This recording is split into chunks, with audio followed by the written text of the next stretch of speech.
Hello everyone, Heath Robinson here. I'm excited to be hosting again another Topaz webinar, and I'm thrilled to welcome John Barclay back to present with us again. Well, hello, Heath, and I want to welcome you in place of our Nicole that we've had for years, so welcome. I look forward to working with you as well. All right. Well, thanks for those for coming back for another opportunity to visit with me and review some of the ways that I think that the Topaz products can be helpful in your workflow. And for those who are new, again, I always like to just take a second to say, my style in presenting these webinars is, and I call this like a processing webinar, where I'm giving you ideas and concepts, not necessarily creating beautiful images at the end result during a webinar, because I'm not spending near the amount of time I might with the photograph that I'm really working on to perfect. But hopefully you'll walk away with some ideas and concepts that you'll find useful or helpful in your workflow. So let's go and jump over, because I've already preloaded some things and made them a little smaller, so we'll go a little bit faster. Excuse me. As we process through here, many of you may be aware that the newest release, or an upgraded release, is Impression 2. And so Impression 2 is adding about 32 more, or is adding 32 more presets. It now has a similar interface to texture effects. And let me go ahead and open that up as we're talking about this. And you can start to see, so here's Impression 2. So it's somewhat faster, not always, it all depends on the computer that you're using and the processing power that you have. The other thing it'll do is it'll paint, as you just noticed real quickly there, because I did make it a smaller resolution picture. You can actually see what's happening with each layer that's being painted, which is kind of cool. If you want to turn that off, it will work a little faster. So go to your presets for impression, and you can turn off the painting effect where it's showing you each layer being painted. It's kind of fun to see, actually. Notice that the brushes, if you're familiar with impression, the brushes are now much bigger. You can see those up here to the right. And you have a little more control over the brushes themselves now. There's now an opacity slider down at the bottom right. There was a slider before over the bottom left, but again, this is now has a very similar interface to that of texture effects, and flows in the same manner, and then you have the other panels. Another big thing they've added is the masking capability, and we'll talk about that a little bit more in the next image. For now, I really just wanted to introduce you to the new, or cover the highlights of the new version here. If you haven't jumped in to play with this piece of software yet, now's a great time. There'll be a pretty hefty discount code at the end if you stay through for this release. But you might use it in this manner. I like this particular preset, but I'm not real big fan of the big vignette on it. And so when you use the presets, let's just kind of stop there for a minute and see that this too is different in Impression 2. So if we go to the top right where it says painting, if we open that, we can see the different categories here, including favorites and featured and so forth. Now, just like texture effects, we have the 3 buttons here. In this case, we don't have 3 different categories, but we do have the ability to search for something that we might want to find, and we'll do that again in the next image.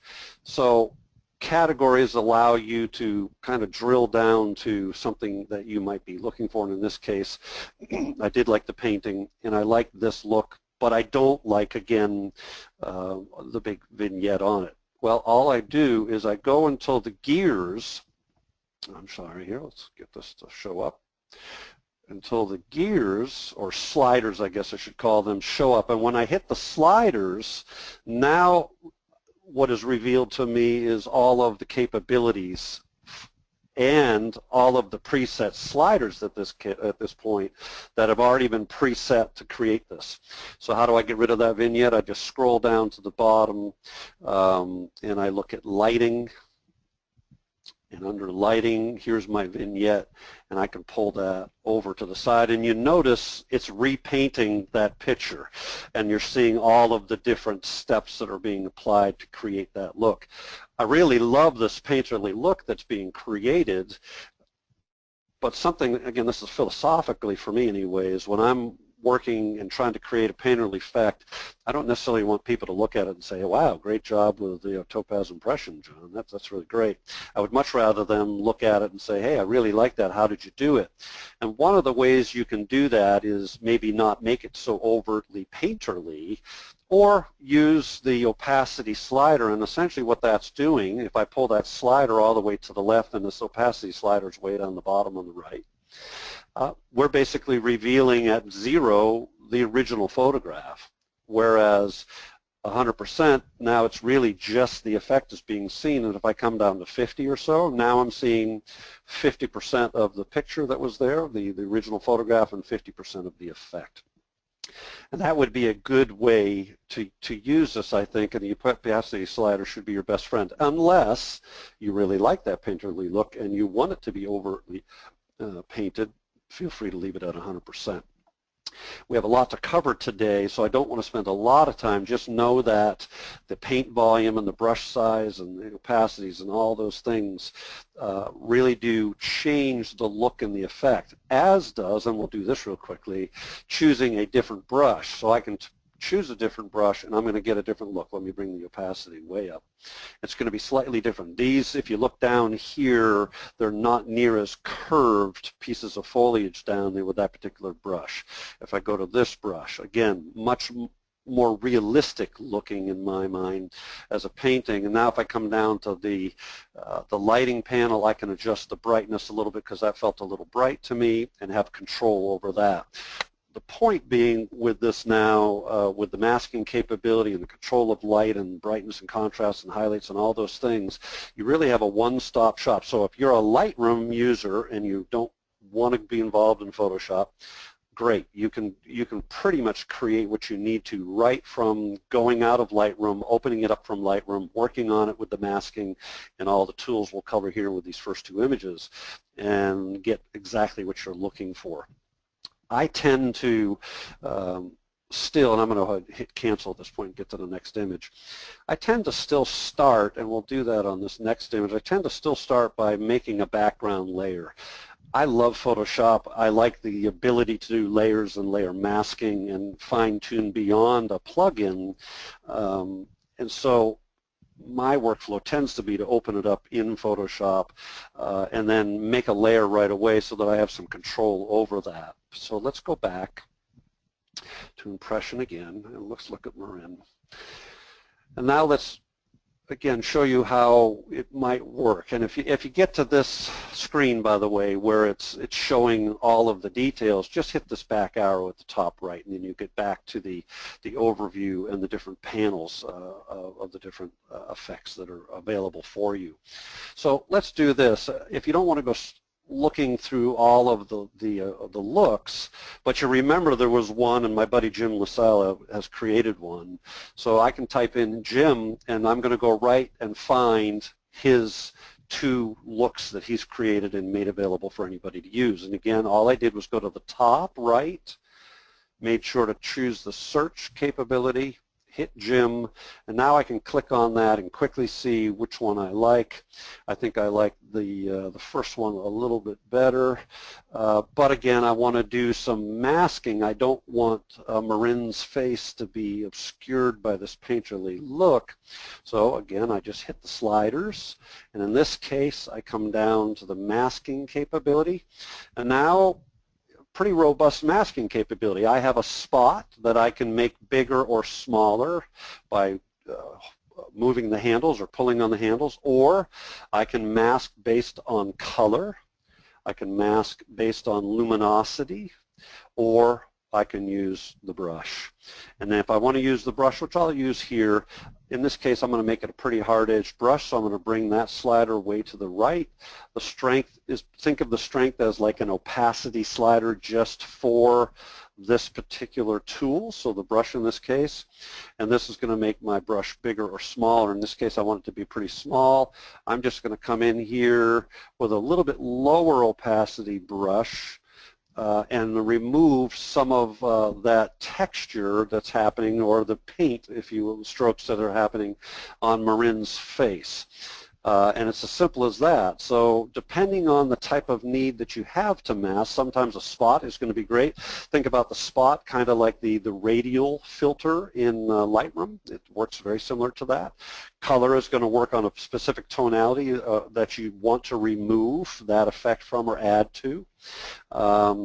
Luminosity is going to work on luminosity values, and then the brush. And remember here, if you're using a brush to do some masking and you overpainted, let's just make this a little bigger to show you. You overpainted. Whoops, I went way too far on this. I don't want to do that. You can click the white here and then paint it right back. So now what I'm doing is getting, and you can see in the mask on the right what's happening, right? I'm painting back in, if you will, by hitting white. So it's working the same way that a mask does in Photoshop. White reveals, black conceals. So white reveals the painterly effect, whereas if I click on the black, it's going to conceal that painterly effect and allow me to bring forth her face. And if I wanted the scarf to have a little bit, if I wanted the eye of the horse, I could do that and still keep that painterly effect, and then once again go down to this opacity slider, which is going to be the opacity for the entire photograph, not just for that mask, right? So now I can see there it is with nothing, here it is with all of it. Okay, maybe I'll bring it down a little bit so it's not so in your face with the painterly look. I can now come up here to the lighting again. It feels a little bit dark to me, so I'll probably brighten this up just a touch.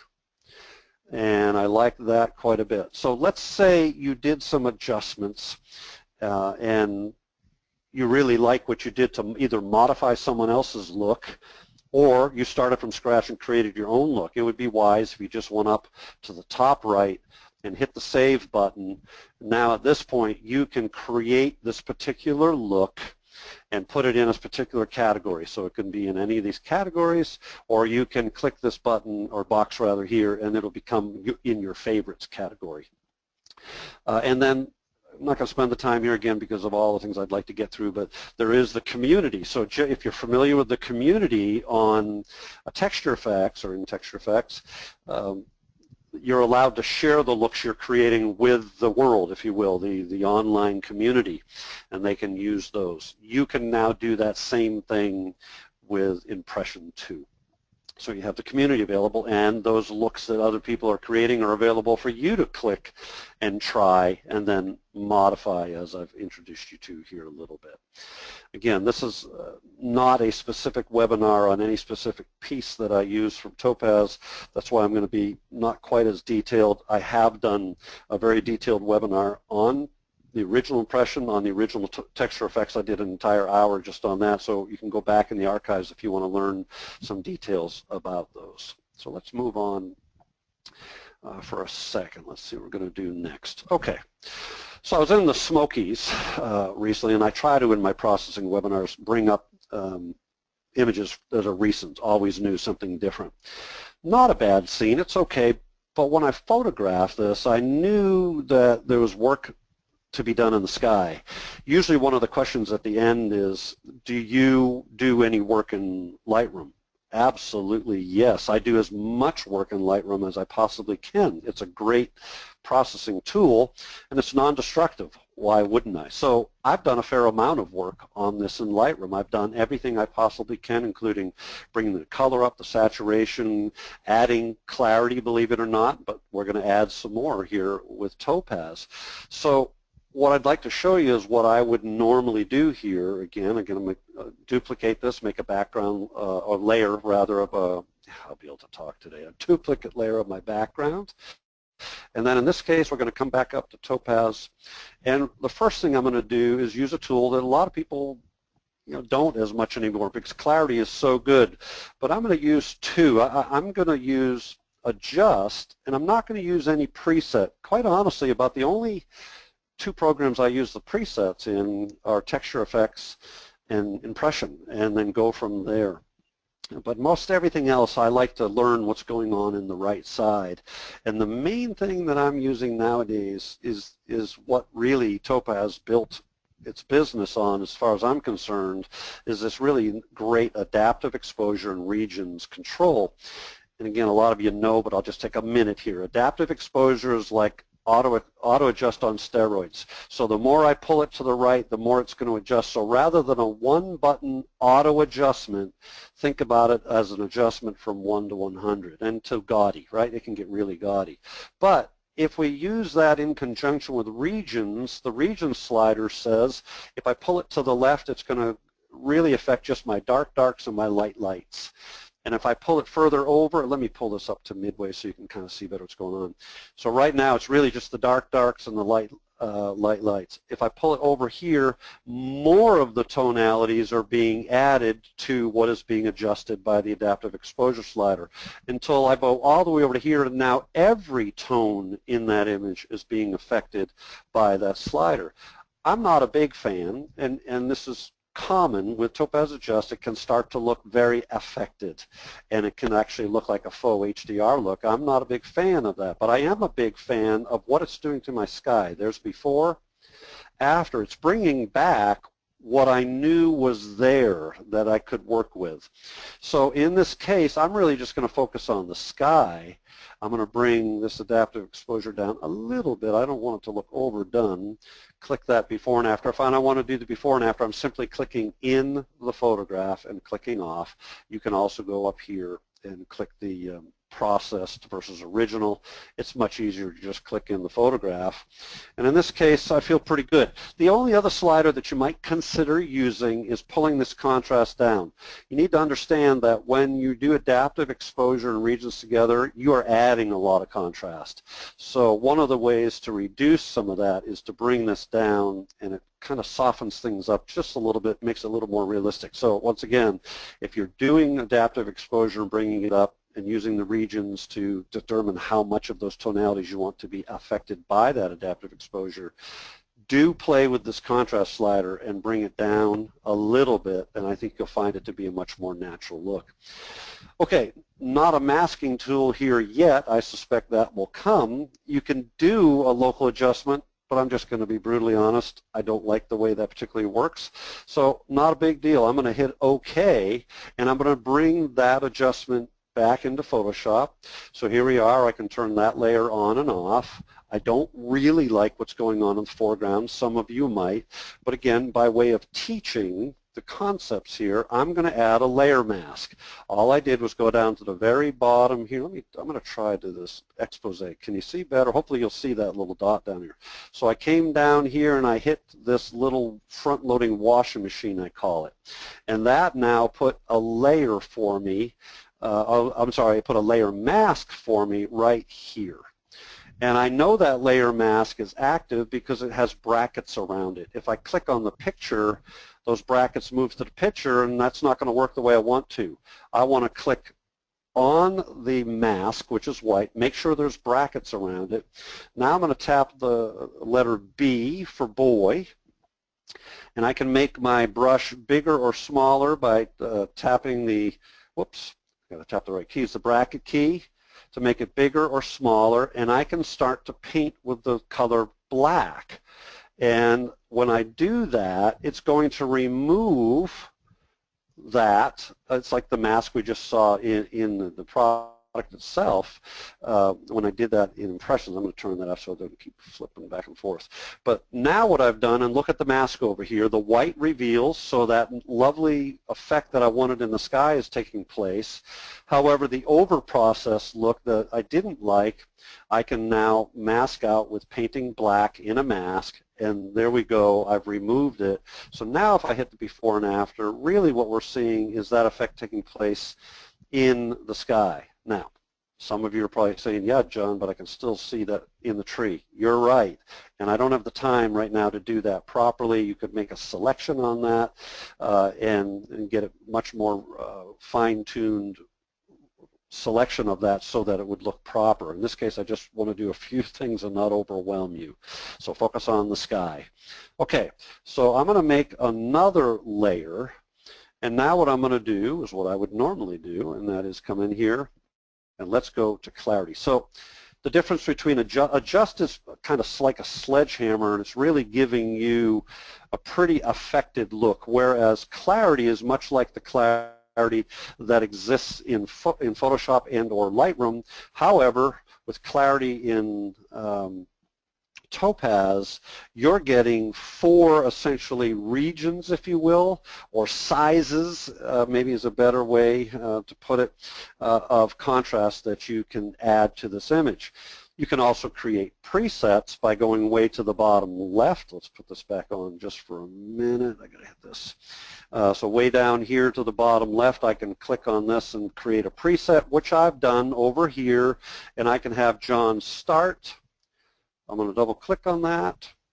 Oh, come on. Why doesn't it work when you want it? There we go. Click on it. Notice over here now on the right side, it has preset my sliders to a specific setting. I'm going to go back over here on medium because I like that better. And you'll see now if I click before and after, much less apparent as what's going on here. Hopefully you can see that. That's off. That's on. Let's hit John's. Okay, that's a little bit stronger here. So before, after. Again, I'm not a big fan with what's happening in the foreground. I really am worried about the sky. So now what we have is we do have a mask. So this is the clarity box, and I've made these sliders in around this particular setting. That's a common setting for me. And recognize that if you have, if you want to learn what are good settings, this, again, I don't use the presets a lot, but in the very beginning I did click on every preset and was paying attention to what was happening to the sliders so that I would understand what was giving me the look that I preferred and which ones I could tweak, and thus I've come up with the starts that I like. They tend to be this type of shape of these particular sliders. And let me just digress just for a minute here. I would always have your histogram open. So anytime you do contrast adjustments, once again, you are going to move your histogram. You're either going to potentially blow out highlights, or you're going to potentially block up your shadows on the left when you do any of these movements with these sliders. So what they've added, and it's what makes this tool so great versus others that do similar things, is these tone sliders. And so if in fact, and it looks like I have on the left side, I've made it block up a little bit, I can come to the black slider in the tone and I can pull that over a little bit, and now I can start to bring, and I'm really not looking at the photograph, I'm looking at the histogram. I can see that I'm pulling that over to the left. And if I had blown out the highlights, which it looks like I have, I can bring the white slider over to the left, and I can rein those back in. So now if I hit before and after, you can see it's doing a really good job in the sky. Last but not least, I roll open the masking capability, and I say I want to hide. In this case, it's hide language. I can have an edge-aware brush. I can make that brush size bigger or smaller here. It's not quite as intuitive. Once you click on it, you can use the bracket keys like Photoshop. But now, with Topaz's really, really good edge-aware masking capability, I can mask that out and now have, and look at the mask, how good it is. I mean, it is finding the edge of those trees and those mountains right there and not going into the rest of the image. So now let's take a look. Let's get off of this.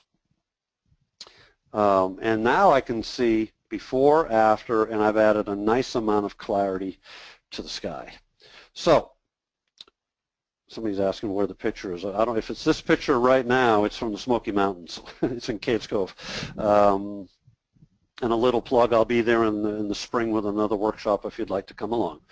Okay, so what did we do so far? Let's kind of to recap. I'm focusing on the sky, and that's something I love skies. It's something I find to be that attracts me greatly. And so even though it looked sort of bland, and I knew it was, I still stopped to make the photograph knowing I have the tools capable to bring out that definition that I saw with my naked eye in the sky. And so I used Topaz Adjust to bring some of it out, and then used a layer to mask the foreground out, and then I used Clarity to bring out even a little more texture in that sky, but doing it in a much more refined way. So let's hit OK on that. And it's going to just take a minute. Okay, what now? So that's fine. Let's leave it just at that, and that would be fine with me. I'd be very happy with this photograph. Again, I'd take a little more time to work on the tree and get that right, but these are the steps I would normally take. So if we wanted to have a little bit fun and open our new box of crayons, as a friend of mine likes to say, what if we went to Topaz Labs again at this point, and we came on down to Texture Effects, and we said, we want to play a little bit. And notice how similar this interface now is to what we just looked at in Impression. And I really appreciate it. And I'm sure everything will be moving that way as I talk to the team back at Topaz, so that you'll have the same interface and the same tools on each one of the plugins that you buy. So once again, I know where I want to go. I know there was a particular look that I liked when I was playing with this image originally. So I'm going to go to the search capability. Again, I'm up on the top. Whoops. Let me see if I turn that little expose on again. Uh-oh. I guess I can't. We're not going to use that anymore. So I'm in the top right, and I clicked on the ability to search. Just real quickly here, tags means I can go look at all the neat tags, fine art, food, landscape, macro, yada, yada, yada, okay? One of the other choices of how I can look at things is to look at various collections, ethereal, grunge, and so forth. So you can scroll through these preset looks, or again, you can search. And I know that there was one called something glaze. So I'm going to type in glaze here, hit enter, and here are any of the presets that have glaze, the word glaze in them.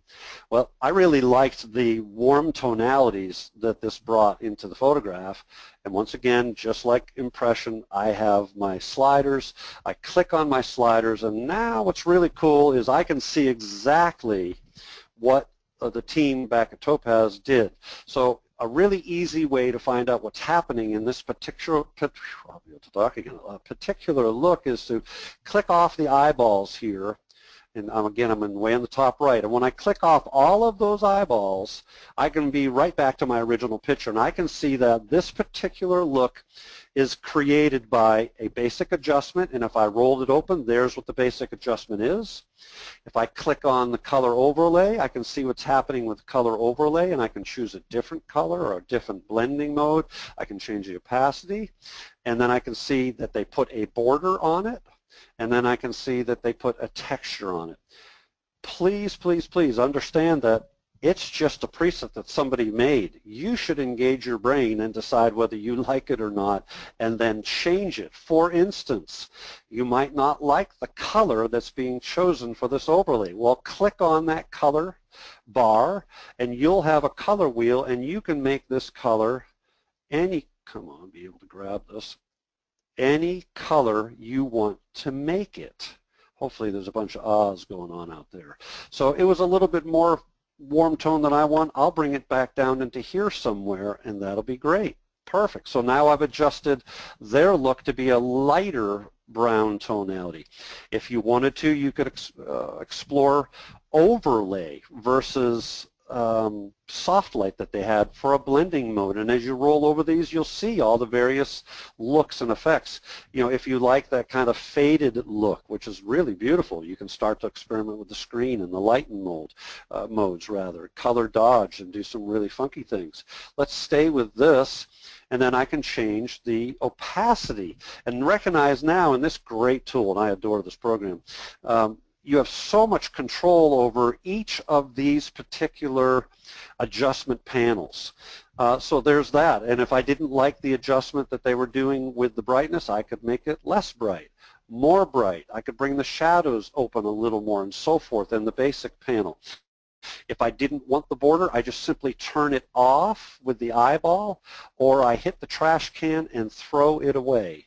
If I didn't like the texture that they chose, and I had one from Flypaper that I liked better, I could go to Flypaper and click on the texture that I like.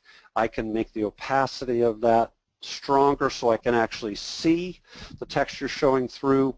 I can pull up the detail and understand what's happening now. This detail slider, while I'm looking at the texture layer, if you will, is only affecting the detail of that texture, period, not the photograph behind it. If I didn't like the saturation level of that particular texture because it has an amber or brown tone, I could make the saturation slider come all the way down to 0, and now I'm seeing just the texture left behind. But if I wanted a little bit of that tonality of that texture, I can bring it back again. You can even bring the saturation all the way down and make the color strength some other color by moving this slider. So now I'm just affecting the color and the strength of that color only in, or only with regard to the texture. So lots of really robust capability. So I can really make that overly saturated, and that's now not even working off of the color of this, it's working off the color here. And I'm adjusting the strength of that right here within this tool. Again, I don't want to spend a lot of time. I've done a pretty in-depth, actually 2 webinars, because people wanted to learn a little bit more on this tool alone. So we can go from, you know, something that started out as a lovely straight shot, if you will, whatever that means, to something that's really affected. And let me just bring that detail down a little bit, bring the opacity, because I wouldn't be quite that affected. But something like this, which has a really nice warm feel to it. And then one last thing before we get out of here and move on to a couple others here. We're only looking at the adjustments that were used to create that particular look. You can now go in and add film grain, posturize it. You can add a vignette. You can add borders. You can double expose. You know, so whatever, right? So you can not only adjust and change the sliders of the ones that already exist in the look that they created for you, but you can create or add to it rather your own adjustment layers. And last but not least, way in the top right, if I hit reset, it's going to go all the way back to a clean slate, and now instead of using a preset like one of these, if I hit the new button up the top, I can start from scratch. I can go and find a texture that I want to use. These are textures I've loaded in flypaper. I love flypaper textures. And I can come out here and find this really lovely warm one. I can come in here and change my blending mode to something like soft light. I'll bring the opacity of that particular texture up a little bit, the detail of that texture up a little bit, maybe saturate it a little more, et cetera, right? So you can build a look right from scratch. You don't have to start with theirs.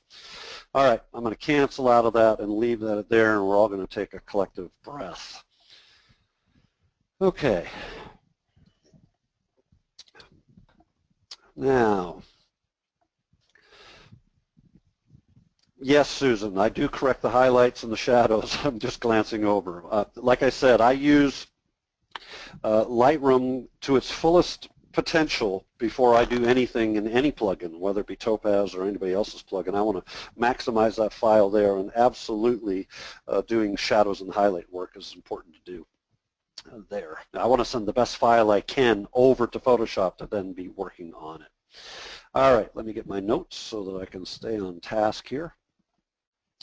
Okay, so we have this wonderful scene at the Great Silk Mill down in Lonaconning, Maryland. Let's now go into my favorite, Clarity. And in Clarity, what we're going to do, it's going to have sticky settings, meaning it's going to remember what we did the last time. So I can come down and reset that and start over. Let's go here again and hit John's start. I like what John's start is doing. Let's add a little bit of knowledge and capability here. I'm going to now open my hue, saturation, and luminosity sliders that are found in this wonderful tool called Clarity. And I'm going to want to pump up the red on this bottle. So I can do that, make it more in-your-face red, but with the saturation, and then the luminosity I can make it, you know, darker, which I like. I don't like it quite so red as it was, so I'm going to bring that luminosity down. And then there's some orange and yellow tonalities in those spools. I might want to bring a little, that's way too much. Bring a little bit of that out. Yellow, we might be able to bring a little bit of that out in the foreground. Why am I doing all this? Well, because I'd like to make a black and white photograph out of this, honestly. That it screams to me black and white, to be honest, anything down there. But the best way to get a really good black and white is to start off with a really well-processed color image. So I'm using these capabilities to give me that contrast that I want, and that's what the clarity move is doing. It's giving me a nice pop to the image and clarity-wise. Let's take a look at that histogram. I'm sorry, I've got hot corners set. Looks like the black's got a little bit blocked up, so I'm going to bring the blacks over like I taught you before, right? Much better. The whites look to be okay. They didn't get affected by my clarity move here in these sliders. So I've recovered those blacks. Let's do a before and after. Really nice texture coming through on that now. The tonalities in the can, the oil can come out, the milk bottle red. That's what I'm going to do there. We're going to hit OK. You know what I forgot to do? I forgot to make a layer for you. Sorry about that. I was rushing a little bit. So I think I'm going to just undo that really quickly, do this, and then make that clarity move happen again. Okay, and so the next thing that we're going to do is once that's done rendering that particular adjustment, there we go. I'll go ahead and hit another layer here, and now let's go into and explore a little bit with black and white effects. Another great tool. Golly, we're not going to make it through very many images again. It's amazing. Just know that if you like my style of presenting, I think in 3 short weeks I will be back again. Matter of fact, I'm going to do a webinar like this in July and August, so pretty quickly you'll be hearing about another one. Okay, real quickly, here on the top left we can look at more of the presets by clicking on that little box, so that grid of boxes will then show us this view, and we have a better look as to what's going on, your last use settings, other settings. I tend to like the warmer toned looks for these, so I just click on that warmer toned, and there's what I get. Pretty nice right out of the box. So the basic look to what's there. So feel free again to explore, and there's a lot of work that was put into these collections. Take a look at them, and once again, just click this little grid if you want to have big snapshots of them, or you can roll over them this way and you can see them as well. So now what else can we do? Let me get rid of that. What else can we do? Well, you have the basic tools like most other black and white engines, where you can click on the filters here. I'm up at the top right just below the small preview, and I can see what those do on a global scale. So let's say we like this, and we like the way that looks. What you need to understand is those are just 6 particular choices. You can come down here and open this color filter, and that's what's generating these. So this is, watch, if I click on blue, notice that this slider moved over to blue and the strength went to 0.44. If I go to orange, it goes to a different setting. Well, look what you can do. You can change the strength of that to be to your heart's content, or you can change the hue that you want to bring forth, right? So you might like it there, or you might like it here. Well, I want to make sure that that all that red I spent time on that bottle comes blazing through, so I'm going to be a little over more in this area. And then look what you have in this basic exposure area. You have the tools just like you would in any other, but the real fun one is, guess what you have? Adaptive exposure, just like I showed you earlier in this conversation about adaptive exposure in regions. And it's a really powerful tool to have here to give you a pretty in-your-face look if you want, or a much more subdued look by using those 2 sliders as I've taught you before. You can add detail and so forth. I don't tend to do that. I like the clarity tool for adding my detail because it's not a sledgehammer. It tends to be more of a sledgehammer when it's right within the tool itself. Okay, so that's the conversion part of it. In the finishing touches, I can get rid of, let's say, the border. I don't like the border, So just click it off, or click another border if you want a different color. You can, come on, there we go. You can go to grungy white and something like that, and maybe you like that better, and you can make the size of that border bigger and smaller and so forth. So lots of different choices there that you can use, all the way down to one that I really like, and it's the transparency slider. All this does is it brings back some of the color, not near all of the color at all. So once again, if you're doing this from Lightroom, you can be bringing back some of that color and blending that in and giving it an old faded look, and I think that's a really great look. So I'm going to bring this border size a little different. Oops, wrong way. I'm going to go this way. And then we're going to hit OK. Sorry about that. My hot corners keep probably giving you guys headaches. And I'm looking here again, and we'll probably have time for one last little thing. But if I wanted to, let's just show you the difference here. See, that's the original picture. The black and white is a whole different faded look than the original color. I just wanted you to be able to see that. So what did we do here? You know, we did some work in Topaz Clarity and brought some colors up because of the hue, with the hue saturation luminosity values, and then we went into black and white, and we can keep it as a black and white with black and white effects, or we can add some transparency and make it something else beyond it. I tend to really like this look. I think it looks great. We'll just go ahead, and we could edit this in Lightroom and go and find the tools for Topaz here, or like I like to do so that we can have a little bit more control, we're going to go ahead and open that in Photoshop. So just give it a second here as it opens. There we go. So the ubiquitous barber chair that's over, I'm just going to make this a little smaller so oops, that's not what I wanted to do. So things process just a little faster. I find if I do this, we're not waiting for things, and people aren't you know, falling asleep quite as fast. All right, so you can probably imagine what I'm going to do, and I really wanted, at this point I wanted to do this, so I'm going to do it just the way I had imagined. I'm going to go pretty quickly and show you how my workflow might honestly proceed forth. So I made a duplicate layer. I'm going to hit reset here because I use some tools that I'm probably not going to. I'm going to go over to my presets. I'm going to hit on John Start. That's not bad, but I can tell it's blocking some things up, so I'm going to click on my histogram. I'm going to go ahead now and use this black tone level and bring the blacks up again a little bit because they're getting a little too blocked up for me. The whites are fine. They're not blowing out. That does exactly what I want. Look on the ceiling. Man, the texture of what I remember being there is there. It just such a good job. And again, I did all the work that I would normally do in Lightroom, but oftentimes it's not quite enough for me. I like coming in here. And then if I wanted to, I could open up this and I could say, hey, let's affect the saturation of maybe some of that wall and bring the reds up in the ceiling of the wall if I wanted to. Remember, just a reminder to use that tool. I'm not going to do much of that.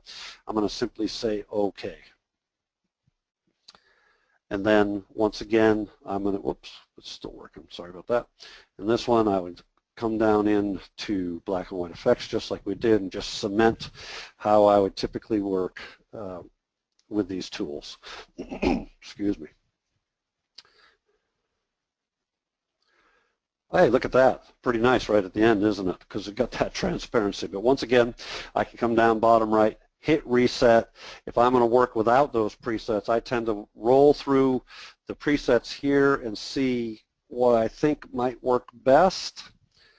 And in this case, you know, either orange or red or even the gray, I'll play with this slider a little bit to see if I want to bring that up a little bit. And then what I would go into is the color sensitivity. This is different than the global adjustment. Color filter is affecting it globally. The color sensitivity is just saying, okay, for that red area, I can make that darker or lighter or that tonality. Anything that has the yellow tonality, it's going to affect that, and so on and so forth. So that's what I would start to look at, is those individually. Then I would come into adaptive exposure and play a little bit there and decide, do I want to do that? That's way too much. something maybe in this range, well, maybe a little bit more. So we got this. Roll that back up. Maybe look at some finishing touches like transparency, again, because I really like that. And then in this case, let's do this. Let's do creative effects. And let's look at what diffusion does. Don't be afraid of it. It looks soft. Well, it should look soft, but we have tools to be able to take care of that. I really like this look on occasion. I use it frequently. But again, hopefully you don't even notice it because I don't want you to actually see it, but I want to create, it's almost like you think of it as a diffuse glow look. So I've brought the diffusion down a little bit, the softness down a little bit so I can still see some of that. And I'm going to hit OK, and what we're going to finish up with here is just a quick little mask. So once again, I'm going to go to the bottom right side of my Photoshop interface. I'm going to hit the Add Layer Mask. I've now added a layer mask I can paint into. I can make my brush bigger or smaller with the bracket keys, and I'm going to paint on this chair with black and remove that diffuse glow look. And now we've gone from that to that using clarity in this case and black and white effects with some really cool creative tools inside of there. So there we go. That's what we'll cover for today. We've got a whole bunch more that we can continue on with, other tools that I also use and other techniques that I use in Photoshop with layers and masks and so forth that we'll cover in July. Awesome. Thank you so much, John. Everybody's loving your webinar. If you want to follow John, you can follow him at his website, barclayphoto.com. Also on Facebook at facebook.com/John Barclay Photo, on Instagram at John Barclay Photo, or on Twitter at JH Barclay. And if you have any questions, you can always contact us at webinars@topazlabs.com. If you want to sign up for future webinars, you can sign up for those at topazlabs.com/webinars. And John, thank you so much. It was a pleasure, as always, getting to work with you again. Welcome. I know everybody was super excited, and we look forward to seeing you next month. Great. Well, thanks for having me back. And just for those who are still hanging around, just be aware, because he said it pretty quickly, but if you have any product already, you're going to get a special discount already in your cart when you go and say, hey, upgrade me to the complete collection. Mm-hmm. So it really makes upgrading to the complete collection a no-brainer and pretty darn inexpensive. And then let me just remind you again what he said. Everybody who's already got Impression 1, guess what? They just got Impression 2 for free. And that's going to be true moving forward for anybody who has the complete collection. The only time you'll pay for anything moving forward is when they develop another great plugin, like they just came up with texture effects. Well, they got to get money for developing a new product, obviously, but any future additions to that, once you add that to your complete collection, it's free. So it's a really great deal and a good time to look at that is always at the end of a webinar like this, because the price is never going to be any better than that. So hey folks, have a good rest of your day, and hope to see some of you back here in a few short weeks. Yeah, and July 4th is coming up, so if you're celebrating, be safe. But thank you for coming and watching, and hope you have a good day, morning, afternoon, or evening, wherever you're at. Thanks for joining us.